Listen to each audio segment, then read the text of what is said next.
ರಾಜ್ಯದಲ್ಲಿರುವಂತಹ ಸರ್ಕಾರಿ ಆಸ್ಪತ್ರೆಗಳಲ್ಲಿ ಹೈಟೆಕ್ ಫೆಸಿಲಿಟಿಯನ್ನ ನಾವು ಕೊಡ್ತಿದ್ದೀವಿ ಅಂತ ಸರ್ಕಾರ ಮಾತ್ರ ಹೇಳ್ಕೊಳ್ಬೇಕು. ಯಾವಾಗಲೂ ಕೂಡ ಸರ್ಕಾರಿ ಆಸ್ಪತ್ರೆಯಲ್ಲಿ ಎಷ್ಟರ ಮಟ್ಟಿಗೆ ಲೋಪಗಳಿದೆ, ದುಸ್ಥಿತಿ ಇದೆ ಅನ್ನುವಂಥದ್ದನ್ನ ಇಂತಹ ಸ್ಟೋರಿಗಳು ನಮ್ಮ ಮುಂದೆ ತೆರೆದಿಡುತ್ತೆ. ಸದ್ಯ ಇದು ಆರೋಗ್ಯ ಸಚಿವರು ನೋಡಲೇಬೇಕಾದಂತಹ ಸ್ಟೋರಿ. ಸರ್ಕಾರಿ ಆಸ್ಪತ್ರೆಗಳಲ್ಲಿ ಸ್ಟ್ರೆಚರ್ ರಿಪೇರಿಗೆ ಕೂಡ ಗತಿ ಇಲ್ವಾ ಅನ್ನುವಂಥ ಪ್ರಶ್ನೆ ಎದುರಾಗುತ್ತೆ ಈ ಸ್ಟೋರಿಯನ್ನ ನೋಡಿದಾಗ. ಸ್ಟ್ರೆಚರ್ ವೀಲ್ ಕಟ್ ಆಗಿ ರೋಗಿಯೊಬ್ಬರು ಕೆಳಗೆ ಬಿದ್ದುಬಿಟ್ಟಿದ್ದಾರೆ. ಬೆಂಗಳೂರಿನ ವಿಕ್ಟೋರಿಯಾ ಆಸ್ಪತ್ರೆಯಲ್ಲಿ ನಡೆದಿರೋ ಘಟನೆ ಇದಾಗಿದ್ದು, ರೋಗಿಯನ್ನ ಸಾಗಿಸುವಂತ ಸಂದರ್ಭದಲ್ಲಿ ಸ್ಟ್ರೆಚರ್ನ ವೀಲ್ ಕಟ್ ಆಗಿ ಈ ಅವಘಡ ಸಂಭವಿಸಿದೆ. ಸ್ಟ್ರೆಚರ್ನಿಂದ ಕೆಳಗೆ ಬಿದ್ದು ಆ ಬಡಪಾಯಿ ರೋಗಿ ನರಳಾಡಿದ್ದಾರೆ. ಲ್ಯಾಬೋರೇಟರಿಗೆ ಸಾಗಿಸುವಂತ ಸಂದರ್ಭದಲ್ಲಿ ನಡೆದಿರುವ ಘಟನೆ ಇದು ಅಂತ ಹೇಳಿ ಗೊತ್ತಾಗ್ತಾ ಇದೆ. ನಡೆಯೋದಕ್ಕೆ ಅವ್ರಿಗೆ ಶಕ್ತಿ ಇರೋದಿಲ್ಲ ಅಂತ ಹೇಳಿನೇ ಅವ್ರನ್ನ ಸ್ಟ್ರೆಚರ್ ಅಲ್ಲಿ ಕರ್ಕೊಂಡು ಹೋಗ್ತಾ ಇರ್ತಾರೆ. ಬಟ್ ಆ ಸ್ಟ್ರೆಚರ್ನ ಸರಿಯಾಗಿ ಮೇಂಟೈನ್ ಮಾಡಿರೋದಿಲ್ಲ, ಅಥವಾ ಅದು ದುಸ್ಥಿತಿಗೆ ಬಂದಿದ್ರು ಅದನ್ನೇ ನಾವು ಉಪಯೋಗಿಸ್ಬೇಕು ಅನ್ನುವಂತಹ ಒಂದು ವಾತಾವರಣ ಅಂತ ಹೇಳಿದ್ರೆ ಅಲ್ಲಿನ ಆಸ್ಪತ್ರೆ ಸಿಬ್ಬಂದಿಗಳಿಗೆ ಸಾಮಾನ್ಯವಾದಂಥ ಪರಿಜ್ಞಾನ ಇಲ್ವಾ? ಅಥವಾ ಒಂದು ಸ್ಟ್ರೆಚರ್ನ ರೆಡಿ ಮಾಡಿಸೋದು ಅಥವಾ ಅದನ್ನ ರೀಪ್ಲೇಸ್ ಮಾಡಿಸೋದಕ್ಕೂ ಕೂಡ ಅವ್ರ ಹತ್ರ ಗತಿ ಇಲ್ವಾ? ಹಣ ಸರ್ಕಾರಕ್ಕೆ ಇದು ಕಣ್ಣಿಗೆ ಕಾಣಲ್ವಾ ಅನ್ನುವಂಥ ಪ್ರಶ್ನೆ ಹೇಳುತ್ತೆ.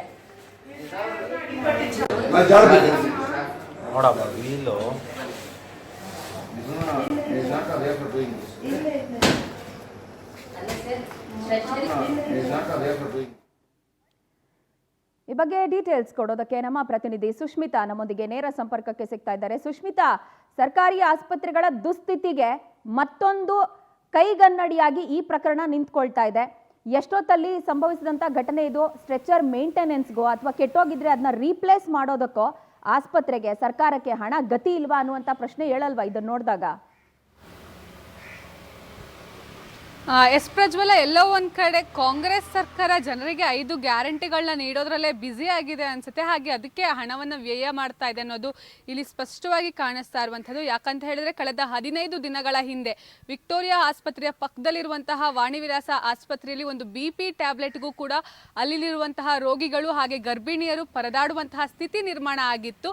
ಒಂದು ಮಾತ್ರೆಯನ್ನ ಕೊಡಿ ಅಂತ ಹೇಳಿದ್ರೆ ಹೋಗಿ CMನ ಕೇಳಿ ಅಂತ ಹೇಳಿ ಅಲ್ಲಿರುವಂತಹ ಸಿಬ್ಬಂದಿ ಬೇಕಾಬಿಟ್ಟಿ ಉತ್ತರವನ್ನ ಕೊಟ್ಟಿದ್ರು. ಈಗ ಅದೇ ಪಕ್ಕದಲ್ಲಿರುವಂತಹ ವಿಕ್ಟೋರಿಯಾ ಆಸ್ಪತ್ರೆಯ ಒಂದು ಘಟನೆಯನ್ನು ಕೂಡ ನಾವು ಗಮನಿಸಬಹುದು.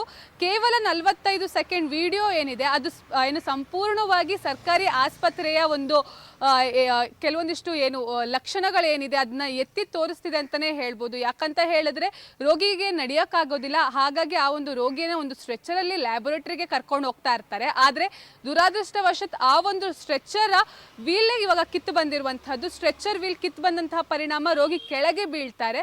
ಸೊ ಇದು ನಿನ್ನೆ ಸಂಜೆ ಆದಂತಹ ಘಟನೆ. ಇದು ವಿಕ್ಟೋರಿಯಾ ಆಸ್ಪತ್ರೆಯಲ್ಲಿ ಇದೊಂದೇ ಘಟನೆ ಅಲ್ಲ, ಪದೇ ಪದೇ ಸಾಕಷ್ಟು ಸಾರ್ವಜನಿಕರು ಆರೋಪ ಮಾಡುವಂಥದ್ದು ಆಸ್ಪತ್ರೆಯಲ್ಲಿ ಸರಿಯಾಗಿ ಬೆಡ್ ಇಲ್ಲ, ಬೆಡ್ ಇದ್ರೆ ಆ ಒಂದು ಬೆಡ್ ನಮಗೆ ಸಿಗೋದಿಲ್ಲ, ಅಥವಾ ಏನು ವೈದ್ಯರು ಹೆಚ್ಚಾಗಿ ನಮ್ಮ ಹತ್ರ ದುಡ್ಡನ್ನ ಕೇಳ್ತಾರೆ ಅಂತ ಹೇಳಿ ಸಾಕಷ್ಟು ಆರೋಪಗಳನ್ನ ಮಾಡ್ತಾರೆ.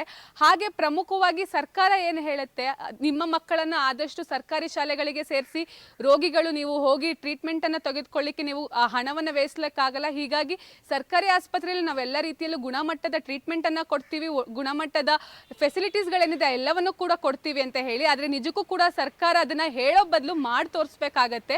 ಪಾಪ ಬಡಪಾಯಿಗಳು, ಅದರಲ್ಲೂ ಕೂಡ ಅತಿ ಹೆಚ್ಚಾಗಿ ಈ ಒಂದು ಸರ್ಕಾರಿ ಆಸ್ಪತ್ರೆಗೆ ಹೋಗುವಂಥದ್ದು ನಮ್ಮಂತ ಮಧ್ಯಮ ಹಾಗೆ ಬಡವರ್ಗದ ಜನರು.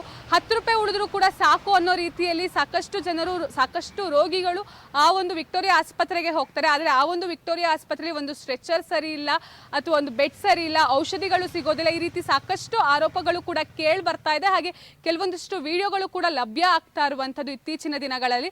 ಸೊ ಇದ್ರ ಬಗ್ಗೆ ಸರ್ಕಾರ ಗಮನವನ್ನು ವಹಿಸಬೇಕಾಗುತ್ತೆ. ವೈದ್ಯಕೀಯ ಶಿಕ್ಷಣ ಸಚಿವರು ಕೂಡ ತಮ್ಮ ವ್ಯಾಪ್ತಿಯಲ್ಲಿ ಬರುವಂತಹ ಆಸ್ಪತ್ರೆಗಳೇನಿದೆ ಆ ಎಲ್ಲ ಆಸ್ಪತ್ರೆಗಳು, ಜೊತೆಗೆ ಆರೋಗ್ಯ ಸಚಿವರು ಕೂಡ ತಮ್ಮ ವ್ಯಾಪ್ತಿಯಲ್ಲಿ ಬರುವಂತಹ ಆಸ್ಪತ್ರೆಗಳಲ್ಲಿ ಕೆಲವೊಂದಿಷ್ಟು ಮೂಲಭೂತ ಸೌಕರ್ಯಗಳನ್ನ ಒದಗಿಸಬೇಕಾಗುತ್ತೆ. ಹಾಗೆ ರೋಗಿಗಳು ಗುಣಮುಖ ಆಗೋ ರೀತಿಯಲ್ಲಿ ಆಸ್ಪತ್ರೆಗಳು ಕೆಲವೊಂದಿಷ್ಟು ಟ್ರೀಟ್ಮೆಂಟ್ಗಳನ್ನಾಗಿರ್ಬೋದು ಅಥವಾ ಸೌಕರ್ಯಗಳನ್ನ ನೀಡಬೇಕಾಗೇ ಹೊರತು ನಾವು ಯಾಕಪ್ಪ ಬಂದ್ವಿ ಅನ್ನೋ ರೀತಿಯಲ್ಲಿ ಆಗಬಾರ್ದು. ಆ ರೀತಿಯಲ್ಲಿ ಸರ್ಕಾರ ಕ್ರಮವನ್ನ ವಹಿಸಬೇಕಾಗತ್ತೆ. ಪ್ರಜ್ವಲ. ಸುಷ್ಮಿತಾ, ಥ್ಯಾಂಕ್ ಯು ತಮ್ಮೆಲ್ಲ ಡೀಟೇಲ್ಸ್ಗೆ.